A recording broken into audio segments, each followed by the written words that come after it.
Registry कार्यालय के निजीकरण के विरोध में किया गया धरना प्रदर्शन। रजिस्ट्री कार्यालय के निजीकरण के विरोध में शुक्रवार को तहसील परिसर में रेवेन्यू बार एसोसिएशन, अधिवक्ता बार एसोसिएशन एवं स्टाम्प वेंडर एसोसिएशन के बैनर तले संयुक्त रूप से जोरदार धरना प्रदर्शन किया गया। प्रदर्शनकारियों ने सरकार की इस नीति को आम जनता के हितों के विरुद्ध बताते हुए इसे तत्काल वापस लेने की मांग की। धरने के दौरान वक्ताओं ने कहा कि रजिस्ट्री कार्यालय का निजीकरण न केवल भ्रष्टाचार को बढ़ावा देगा, बल्कि इससे आम नागरिकों को भी भारी परेशानियों का सामना करना पड़ेगा। ये कदम पूरी तरह से अव्यावहारिक और जन विरोधी है। धरना प्रदर्शन के अंत में ज्ञापन सौंपकर संबंधित अधिकारियों से इस निर्णय को वापस लेने की अपील की गई।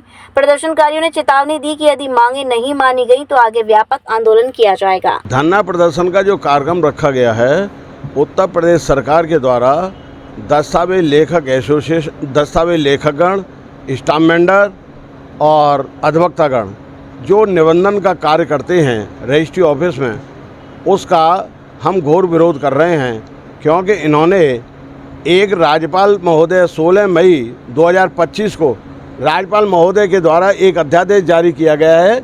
उस अध्यादेश में लिखा है सिंगल विंडो सिस्टम के द्वारा ई रजिस्ट्री की कार्रवाई की जाएंगी। उसमें यदि ई रजिस्ट्री की कार्रवाई होती है तो समस्त दस्तावेज लेखक संघ और अधिवक्तागण जो निबंधन का कार्य करते हैं और स्टाम्प वेंडर, ये सब लोग बेरोजगार हो जाएंगे।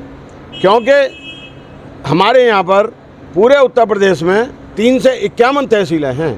3 से 51 तहसीलों का अंदाज़ लगाइए, यदि एक तहसील में कम से कम 600 आदमी, जबकि कहीं कहीं तो 2-2 हज़ार आदमी, 4-4 हज़ार काम कर रहा है। एवरेज यदि 600 आदमी का लगाया जाए, उनके 600 आदमी जे प्लस इनके सहायक के रूप में 2-2 आदमी सहायक के रूप में काम करते हैं और इनका परिवार, इस तरह से यदि हिसाब लगाया जाए तो करीब 19 लाख आदमी बेरोजगार हो जाएगा। उनका परिवार भुखमरी के कगार पे होगा। इसके कारण हम सब लोगों ने जो ई रजिस्ट्रेशन की प्रणाली का जो काम है और जो रजिस्ट्री कार्यालय के निजीकरण जो कर रहे हैं, उसका हम घोर विरोध कर रहे हैं। निजीकरण का काम भी एक श्री टॉर्न लिमिटेड कंपनी को दिया गया है, जो गाजियाबाद में कंपनी है। गूगल पे हमने पता सर्च किया है।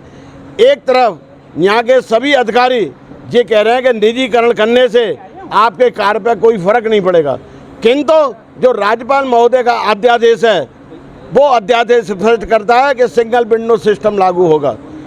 इन्हीं सब कारणों से दो तरफा बात हो रही है, चाहे उसमें आईजी रजिस्ट्रेशन हो, चाहे एआईजी हो या सब रजिस्ट्रार हो या एडीएम हो, डीएम हो।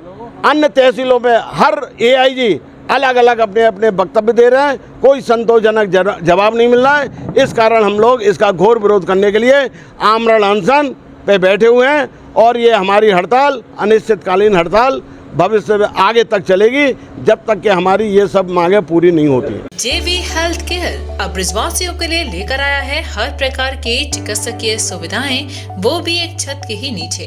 जयवंश हेल्थ केयर में मिलेंगी आपको एक्सरे की सुविधाएं, ECG मशीन की सुविधा, पैथोलॉजी सुविधा, हृदय संबंधित बीमारी से जुड़ा हर इलाज, वो भी 24 घंटे इमरजेंसी सुविधाओं के साथ। जयवंश हेल्थ केयर, लाल चश्मा घर के सामने, बुतेश्वर रोड, मथुरा।